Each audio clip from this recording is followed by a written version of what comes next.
Coming up next, we've got Tom Van Zant of TVZ. Kev, are you ready to give him a call? I'm going to sit back and enjoy Will doing this thing. I'm sorry you missed Cicero, man. You know you love him. Man, he's my buddy, man. I was kind of sad about that, too. Hey, I know. what's going on? Hi, is this Tom Van Zant? What's up, man? Well, this is Zane Paisley. I want to give a formal introduction. On the show right now, we've got one half of the WCW Tag Team Champions, the American Psycho, Tom Van Zant. Tom, how are you doing this evening? I'm doing pretty good, man. How are you guys doing? We are doing well. Want to introduce the host, Cue Ball Carmichael. And, Hey, Tom. Hey, how you doing? Good, buddy. How are you? I'm fine. And out of North Carolina, the former NWA Continental Champion, the Morning Star, Will Huckabee. Hey, how you doing, man. sir? All right, how you doing tonight? I'm good. Will, do you want to start off with Tom Van Zant? Yeah, I was going to say, for our listeners, Tom, go ahead and give us a little bit of background of why you got the wrestling, how you got the wrestling bug, and how you got into the business and everything. We're coming to our 16th year, man, in the indie circuit. We actually met up with Bobo Brazil Jr. and kind of led us to the path of pro wrestling.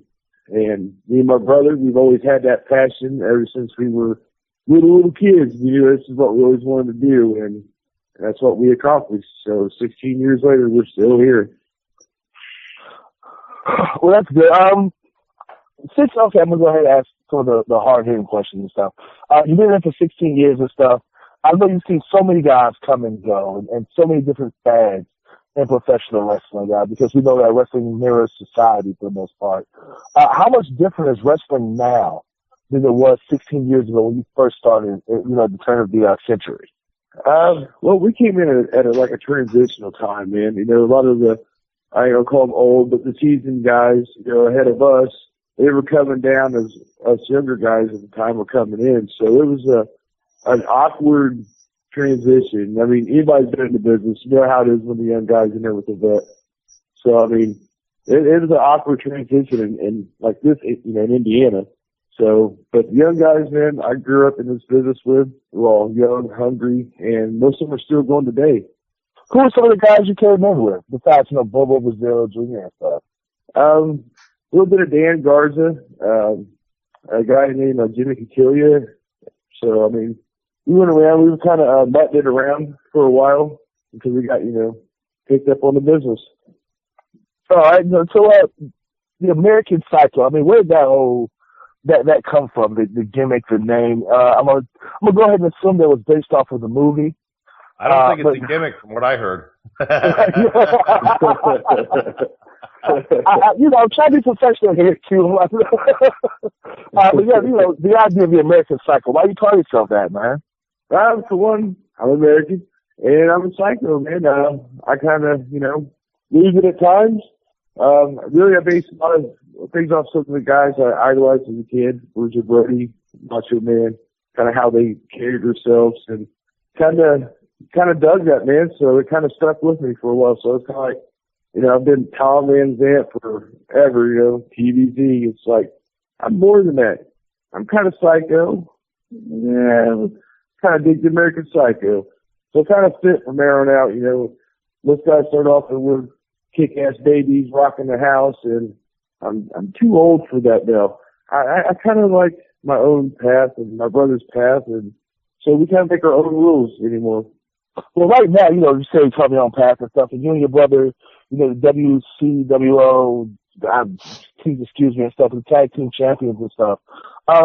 Why be a tag team? I mean, why not be a singles wrestler? What is it about tag team wrestling that does it for you? Oh, man.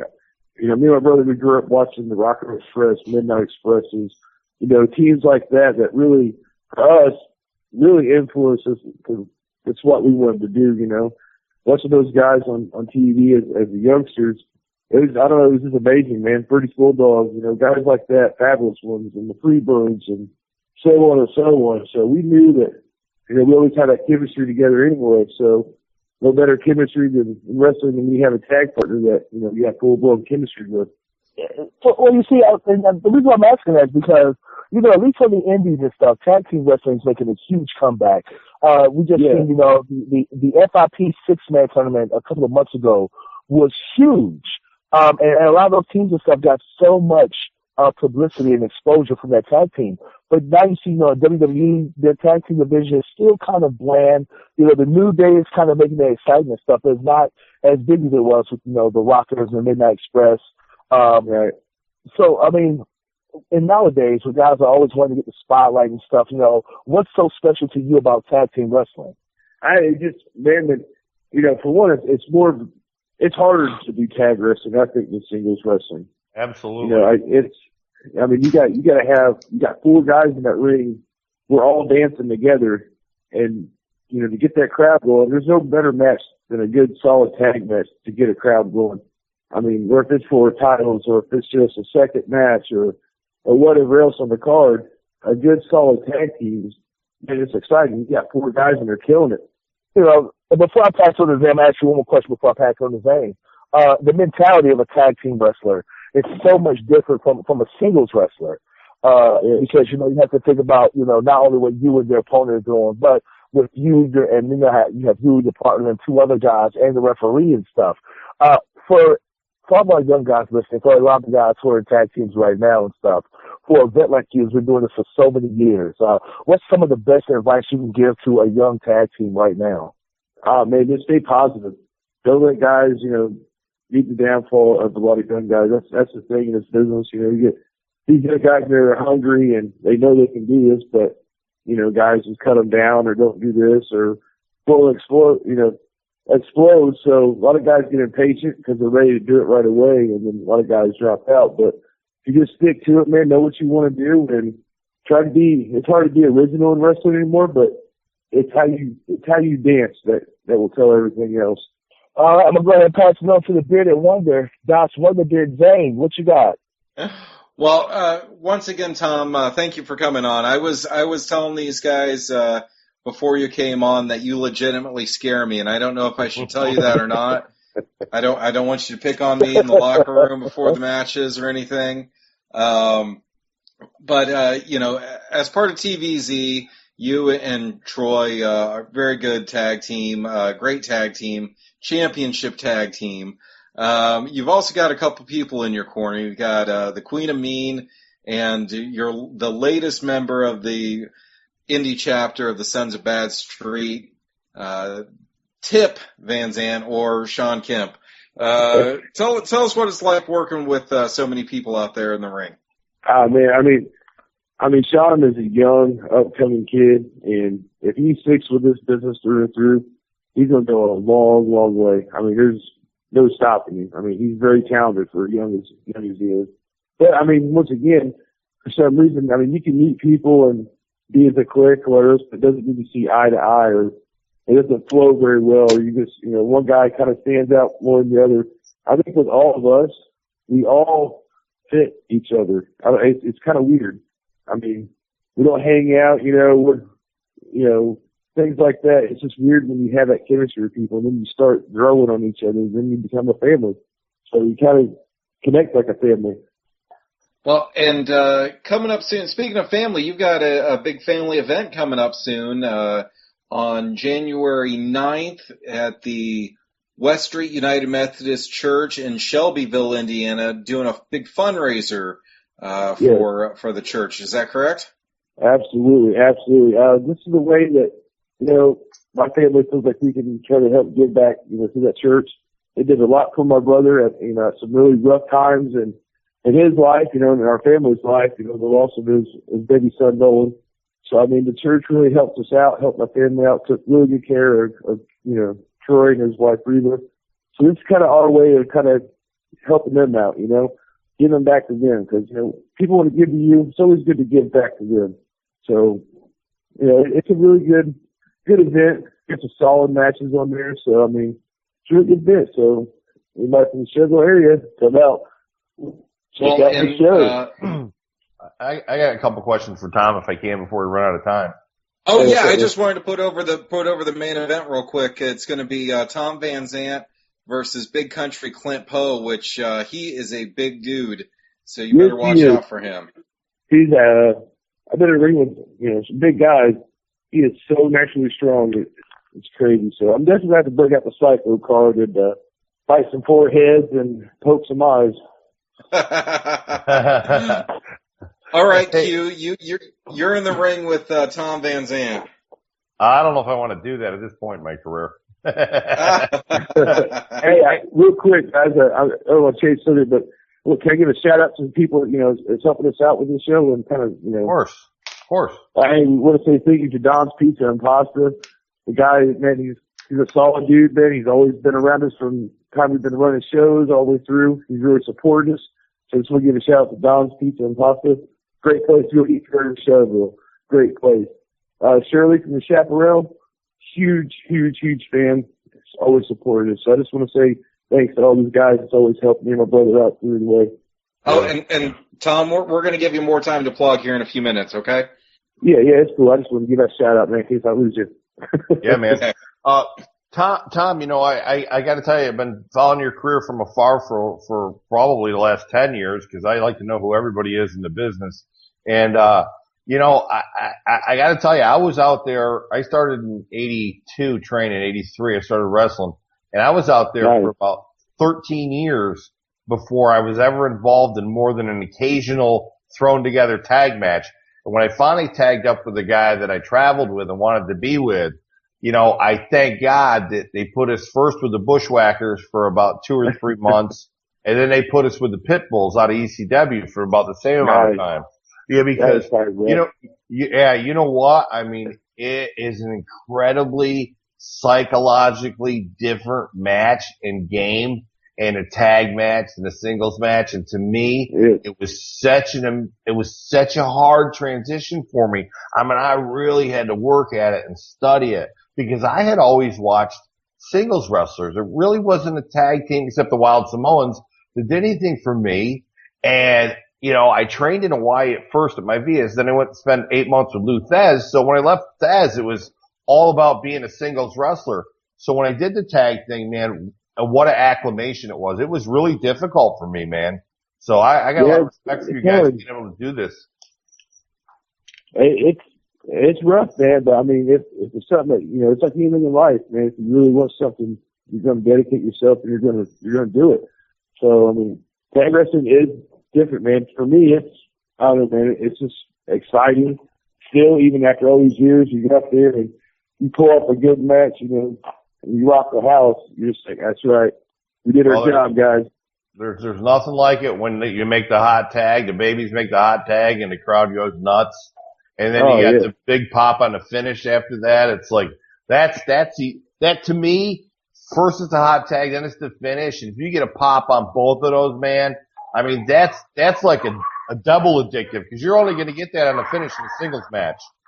And you can get that twice in a tag match, which is twice. Man, that's not counting your false tags and, stuff like that. So then it goes on and on, things you can do in the tag match to get a show pumped up and ready to go. Everybody's on that same page. Man, it's telling the greatest story ever. Right. That's true. I was watching a more popular tag team in the area, about a month and a half ago. And I watched, there were neither of the other partners were involved, but the heel took the babyface to an opposite corner and was cheating right in front of the ref. And I tried to tell him, I said, first off, when you cheat in front of the ref, you take a chance on losing your heat and shifting it to the ref. You don't want to do that, especially in the tag team match. Tag team match, you don't cheat on the guy. You take him to your partner. You distract the ref, or you spit at the other guy, have him come in, and he distracts the ref, and then your partner puts the heat on him, and it's so much better and bigger when you do that. And, these guys have been tagging for a while, and they're related, and they're like, oh, my God, I never thought of that. Thank you. And I'm like, oh, it's not rocket science when you did it for 10 or 15 years like I did. But that stuff was rocket science to me when I made the transition after 13 years to singles wrestler. It's just, it's probably easy for you because you've done it for a long time, Right, I struggled doing singles. When I branched off to singles, I struggled because, you get blown up sometimes, man, and I can't stick my hand out and make that tag. Amen, brother. Amen. And that's the other thing though. because you can tag in and out, you can actually go hotter in the in-between time because you're going to get a break. Mm-hmm. So, I think that's that's the kind of stuff that once I started doing tag team wrestling, I went back and I studied rock and roll and the Fantastics and the Road Warriors. I even got my tag partner was on earlier and I got to wrestle the Road Warriors a couple times. So, Nice. it was for me, it probably added another 5 or 8 years to my career being able to do tag matches. Right. But I didn't want to stop tagging once I tagged. But my tag team partner are now 5 hours apart and, we're working in different directions at the time. So, but for me, it was just, that probably was what I should have done my whole career. Things might have been a little bit different, but it was really just for me, it was fantastic to do it. But, I have some advice for young people and I think you'll agree.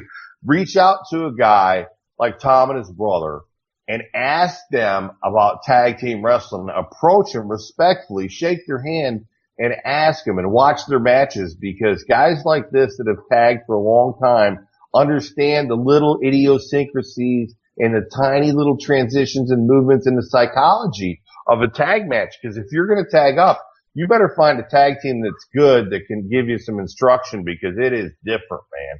Yes, it is. You can tell there's between a legit tag team and, two guys just thrown together for the night. You guys, all right, this is oil and water right now, guys. So that's another transition as a tag team has to make. Okay, well, they don't have the experience, so we'll work in kind of at a singles, but still as a tag. We'll take their style and we'll incorporate our tag with it. So that way it kind of balances it out besides just going out and doing the job on them, like, you're not a legit tag team? Ha! Old school style. Yeah, we're going to chew you up and spit you out. Yeah, me and my brother, we're very Memphis style based, we're very old school. We got a lot of new school, parts and stuff like that, but we really focus on like old school styles and psychology of how things were then than are now, because I always tell people it's not dead, it's just bookshelf right now. Right. That's true. And, I always try to tell guys is a wrestling match, whether it's a tag team or singles, is a connect the dots. If you do it wrong, you end up with the ugliest thing in the history of the world. And if you do it right, you end up with a beautiful, painting of a Picasso or Whistler, something like that, Right, yeah. But you gotta be able to connect the dots correctly or it's hideous. And that's the way it is with a match. And, I find out that when I'm tagging with a guy who doesn't tag much against another team that doesn't tag much, I've spent probably half hour, 45 minutes in the locker room telling them we do this because of this and we're going to do this because of this. And at this point, you're going to take the ref and, so that it can come off halfway decent, but it's almost like a complete training session in the locker room. It's exhausting. Right. The way we like to do it with like a lot of young guys is, man, we won't, a lot of guys, they're in there and, and it's like watching a movie. They're going through everything. I'm like, you're only going to remember 10% of that once you get out there. So I don't know why you're wasting all that time right now. But a lot of guys, we get in there with, like, what do you guys want to do? What do you want to do? We might call like maybe one spot, the finish, what's going home or something like that. Everything else, like, we'll walk and talk, man. Yeah. What? Yeah, what? I can't do that. Like, well, you're going to learn. It's not that hard, man. That's right. It's not hard. Just listen to me and you'll be okay. Yeah. And it's that simple. We're Great Hills. We were babies for so long that once we went to the dark side, it's good because now we can work with these young guys that are coming in that are want to be tag teams. We can say, all right, boom, we know how to get you over. This is right here, boom, boom, boom. You know what I mean? And get them going as a tag team. Of course, then we're going to take it home and remember those going to be victors. But for that 6 minutes, they're giving it all they got. There's got a lot of young upcoming guys up in this area, man. So a lot of them are real hungry. Some of them want to do some tag wrestling. So, well, that's always good I think whenever you've been a baby and you turn heel, you always end up being a better heel, and especially in a tag team. And, if you can, and another thing too is like, as well as I do, I have a tendency now, I'll tell a kid, what do you want to do? And he tells me everything. I'm like, okay. And right before we go out, I turn and look at him and say, hey kid, I forgot everything. Just listen to me. You'll be okay. Right. And then call back to him in a ring. But, cause like you said, they're going to forget 90% of it and they'll go out and screw up their own match they put together because they're green. So, Right. listen to a guy that can walk and talk, especially a good heel, whether it's a tag team or singles, is the absolute best way to go. And guys need to embrace that and not be afraid of it. And, for the young guys, they can go in there and do every move in the book, and you can put somebody in an abdominal stretch, reach out for your partner's hand, and you'll get more heat from that than those guys will get in 1,000 of those matches. And that, my friend, is exactly how me and my brother think. To a T. That's when everybody's like, oh, old school's dead. No, it's not. It's how you're telling that story. You can still do it. It's how you're presenting. You see all these heels, and the crowd is automatically the victim. Automatically. Yep. Jaw jacking with the fans. Yeah. Well, that's kind of cheap heat. Right. Your presentation, when you walk through that curtain, your mannerisms and your facial expressions, automatically that crowd should look at you and be like, he's an asshole. Yep. He's an asshole. I want to see him get his ass kicked. Yep. So many guys out there and they just tear the crowd apart. I'm like, man, all you're doing is pushing them away. You don't want to push them out the door. Right. You're exactly right. We were trained, shut your mouth by the look on your face. Within 5 seconds of getting through that curtain, they're either going to know if you're a baby face or a heel, and get over with your wrestling. Don't get over with your mouth. Right. Absolutely. And I mean, a lot of young guys aren't trained that way anymore. Our guys, it's give me your money. Here's some moves. There you go, kid. Yeah. Going down the road. Exactly. And then they struggle all through the business, until a lot of them tough it out and they learn the hard way. Right. But, I mean, we learned the hard way. So, I mean, it was rough for a while, but we stuck to it and we're like, all right, now we're getting this. Now we got it. Here we go. All right. Once we learn how to walk and talk in the ring, it made our wrestling career so much easier and so much better. Absolutely. So, I mean, I can't remember 70 spots in a match. I'm like, where are we at right now? Oh, man, by then, match is already toast. And that's the absolute truth. And, if you go out and you go straight in that ring, and I run shows here and I make guys go straight in the ring. My last show had 7 matches. Nobody got on the microphone. They got over the wrestling. Nobody jawed to the crowd. And it was such a good show, man. I was so proud of the guys. I booked experienced guys like you that have been out there 15, 16 years that knew what they were doing. But, man, it was just so refreshing not to see anybody get on a mic. This show went 2 hours and 30 minutes with a 23-minute intermission. So it was a 2 hour and 8 minute show. And it was in and out. And we did exit interviews. Everybody was thrilled and happy. And, just a different thing. And, I mean, go up there and get over with your wrestling. If you can't do that, you probably need to go back to training. Right. I mean, that's the thing. I mean, talk about running shows. I mean, my brother, we ran a show for, oh my gosh, probably 13 years before, we sold it or whatever, or I sold it. But running shows, it really tests your patience in the business. Right. Absolutely. But if you love the business and you got the guys under the willing to go out there and bust their ass for you, and you do the same for them and make them feel important because they are important. They're not just guys in your locker room making you money for your pocket. No, these are guys that are building your show and putting you out there on the map and bringing more people in the door because word of mouth or internet or whatever else. I mean, you got to make you guys feel important because every guy in your locker room is important. You're in there for a reason. Right. You go to so many shows and you get the classic speech of who's wrestling who and do what you want. Yeah, exactly. You're not making those guys feel so. You're watching their matches and guys are out there giving it like 60% because they're like, I'm getting paid. Right. It is what it is. It's just a payday.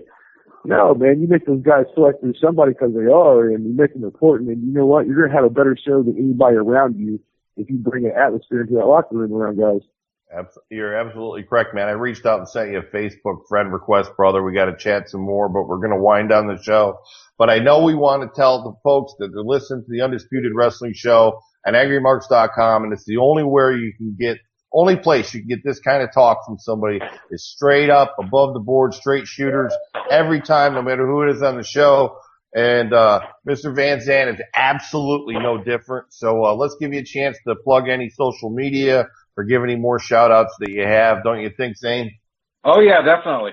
Hey, I just want to say thank you guys, man, for allowing me on your guys' podcast and allow me to, advertise this show for a great cause. So, I mean, it means a lot to us, man, give us this opportunity. But, I just want to thank, once again, Don's Pizza and Pasta, great guy. I'm going to thank the church for allowing us to do a wrestling show in there. That, they show them that not all wrestlers are bad. Right. So, I mean, and thank you to the town of Shelbyville, man, because they've always supported me and my brother, man, always. So, I mean, it's their when's the show, hometown. Tom? Our When's show the is show? It's January 9th, and it's at the United Methodist Church here in Shelbyville on Colescott Street. And Beautiful, man. doors open at 6, and go time at 7. Beautiful. Now, let me ask you a question, Tom. Didn't you work for New Era for a while? Yeah, I still do work for New Era. Damian Michael Cole? Yeah, I know Damian Cole. I'm actually the heavyweight champion there right now. Oh, you know what I call him, right? Run DMC? That's his nickname from me. I gave him a 2-3 years ago. But, we had the Buddy Landell Memorial Cup, and he wanted to send stuff, and he overnighted a New Era shirt, a sweatshirt, a couple t-shirts. He's always sent me shirts. He's always supported me, always calls me when he has a question about promoting or whatever. I think he's a good guy and needs to, is doing as good as he can do. And I'm glad he's got you strapped for the heavyweight title because he needs somebody out there that knows the business. So, that's awesome. And tell him I said, hey, when you see him. All right. Yeah, we'll do. All right. Thanks, Tom. We really appreciate it. And, Merry Christmas to you. Yeah. Once again, thank you guys. I mean, Hey, Tom, Merry Christmas and God bless, brother. Yeah, man. Merry Christmas. Happy New Year to you guys too, man. Thank you guys. Thanks. Zane and Will, I think we hit a home run tonight. Yeah, we've had 3 great guests on. Wow. Awesome show all the way around, but I think that some of our listeners are heavily anticipating hearing from Will Huckabee. Will, yes. How did your weekend go? Oh, man. Took that long flight to Portland, Oregon, man. Clash of the Titans, NWA Blue Collar Wrestling in Portland, Oregon. Faced what is a great champion in the Ghetto Heisman Bad Blood, and came up short. I lost the match. He didn't beat me. Even though he had promised a straight up mono fight and stuff. When the tapes are reviewed and stuff, he'll know and everybody else will know that one of his guys helped him beat me. Well, I had the opportunity to see the match, and Sign Guy did as good as he could out there refereeing, but at the end, it was basically a 4-on-1 against you. Yeah, basically, man. Sign Guy's a great guy. It was so great to actually meet Sign Guy. He's a little shorter than what I was expecting. But he was a fantastic ref, man, and they have a really good crew out there at Blue Collar stuff out there in Portland and stuff. Now I will tell you the trip there is brutal. Oh my God, it's such a brutal flight to take for a guy my size. Luckily, and thinking ahead and stuff, I actually flew out the day before. I flew out Saturday for the show on Sunday because Q, let me tell you something. I don't know how long it's been since you last flown on a plane, but they do not make seats for guys our size. No, never have. Never have. Only in first class, and I can't afford that. I'll tell you what, man. I felt like I was sitting there apologizing there and back to the person sitting next to me. I'm not a fat guy by any means, but 280 pounds is 280 pounds. And I take up a lot of space whenever I walk. And, I'm sitting there trying to think small and trying to get as close to the window as possible. But I was still, basically sitting on top of the person beside me. Yeah, the last time there was a solar eclipse in North Carolina, Will was up on his roof. Exactly. I'm not saying he's a big, wide man, but he is a big, strong, wide man. But like I said, the crew there is really good. They have a great cast of talent out there. But like I said, Bad Blood came on the show and he promised, everybody heard, and hopefully, we'll be able to get the actual tape where he said it was going to be man-to-man, mano-a-mano, there has to be a winner. Excuse me. And most of that was correct. Like I said, at the very end, I had him beat, man, and I was about to bring home both titles. And one of the guys from his little faction and stuff, so we had 2 guys come out and distract me, and then the third guy, came around from behind and hit me with the title and everything, and Bad Blood got the win. And I'm not going to sit there and cry and say, I immediately want a rematch and stuff. But there will be a rematch in the very near future. And I promise that this will be totally different than how it was this time. but hopefully, he'll be a good man. He'll do the right thing and give me my rematch. Now, I watched the match on tape, and I noticed at the beginning you were chuckling about something when Sign Guy, the referee, was patting you down. What was that conversation like? Oh man, so Sign Guy's patting me down, and he looks at me and he's like, "All right, are you ready, Mr. Paisley?" And I looked at him and I was like, "What?" He's like, "Oh, I'm sorry." He's like, "Oh, I'm sorry, Craig, Mr. Craig." And I'm like, I'm just looking at him like, "Are you serious?" He said, "Oh, is it Carmichael?" He said, "Which one is it? Carmichael Skills? Which one is it?" And he's like, "Oh, that's right, that guy Huckabee, that's you." He's like, "But I only hear you for 45 minutes every week." So Sign Guy got a little jab in on me and stuff, so it was all right, man. Well, Q, Sign Guy messaged me earlier today, and he said that you need to book him either as a wrestler or referee or something, because I would love to. I've announced him when he was at WCWO a few weeks ago. He's worked with Will out there in Portland as the referee, and he's used Drew Skills as a bodyguard before at a show. So you're the only member of the Undisputed Wrestling Show on air that he hasn't worked with yet. Well, I would like to get a whole carload of you guys out here at some point this year. I think it would be fantastic. Now, Q, I will say this, and you know as well as I do, that there's a difference between a referee and a good referee. And, having a good to great referee will make all the difference in the match. Amen, brother. And a great referee is somebody you don't notice until you need him. And I will say that Sign Guy is a great referee. One of the best referees I've been and had the pleasure of actually working with. There was parts of the match where I totally forgot he was there until, he's right there in your face and stuff. Stayed out the way, made the counts when he needed to, was very authoritative and stuff. He was just all around a great guy to work with, a pleasure to work with, did everything that referee's supposed to do, I'm not going to give away the business or anything, but he did everything that a good referee is supposed to do, and you know what I'm talking about, Q. Yeah, I do, brother. How much I want to pay you to say those nice things? He didn't say anything. He's friends with me on Facebook and Twitter, so let him know I want to get him out here at some point this year, along with 3 other guys, and hopefully Drew Skills can come out. And I know it's hard for you to jump in a car and go away for a weekend with having a family, but we would just love to bring a bunch of Indiana guys down here because in the last 3 or 4 years in that area of the country, I've just become so popular and made so many friends that I feel like it's a second home for me. So it would be really good. But I did want to say Merry Christmas to everybody who listens to the Undisputed Wrestling Show, and we thank you and we appreciate you.